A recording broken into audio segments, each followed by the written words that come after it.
আসসালামু আলাইকুম ওয়া রাহমাতুল্লাহি ওয়া বারাকাতুহু। সম্মানিত প্রিয় উপস্থিতবৃন্দ, আজকের এই ভিডিওতে আলোচনা করব পানিতে সাপ দেখলে কি হয়। সাথে যুক্ত আছি আমি মুফতি জুবাইর বিন ইমাম। আলোচনা বুঝতে সাথেই থাকবেন। যারা এখনো চ্যানেলটি সাবস্ক্রাইব করেননি, সাবস্ক্রাইব করতে ভুলবেন না। পানিতে সাপ দেখা এটা সম্পদ পাওয়ার আলামত। সুতরাং যদি কেউ তার পকেটে অথবা তার আস্তিনে জলজ ছোট সাপ দেখে কিন্তু সে সাপকে ভয় করছে না, সাপও তার কোনো ক্ষতি করছে না, তাহলে এটা দ্বারা তার সম্পদ বুঝিয়ে থাকে।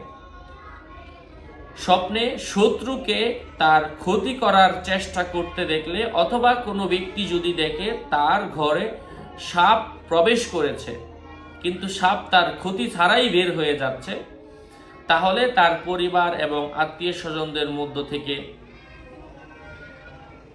থেকে হবে তার শত্রু। সাপকে ঘর ছাড়া অন্য কোথাও দেখলে তার শত্রু বহিরাগত হিসাবে বিবেচিত হবে। সর্বত্র সাপ মারা হচ্ছে এমন স্বপ্ন দেখলে এবং তার মধ্য থেকে সে একটি বড় সাপ মারতে দেখলে স্বপ্নদ্রষ্টা ওই দেশের বাদশা হবে, শত্রুদেরকে মেরে ফেলবে। যদি সে যে সাপটি মেরেছে সেটা বিষাক্ত সাপের মতো হয়, যদি দেখে বিষাক্ত সাপটি উপরে উঠেছে, তাহলে সে ব্যক্তি সম্মানিত ও আনন্দিত হবে। সাপ উপর থেকে নিচে অবতরণ করতে দেখা ওই স্থানের একজন নেতা মারা যাওয়ার আলামত।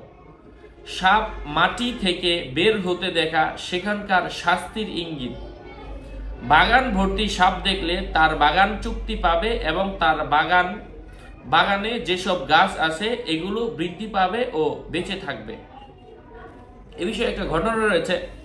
জৈনক ব্যক্তি স্বপ্ন দেখলেও তার ঘরে সাপ ভরপুর। এটি ইমাম ইবনে সিরিন রহমতুল্লাহি আলাইহির কাছে এসে জানালে তিনি বললেন, তুমি আল্লাহ তাআলাকে ভয় করো এবং মুসলমানদের শত্রুকে আশ্রয় দিও না। যাই হোক, আশা করছি বুঝতে পেরেছেন। আরও আপডেট পেতে সাথেই থাকবেন। সকলের মঙ্গল কামনা করে এখানেই শেষ করছি।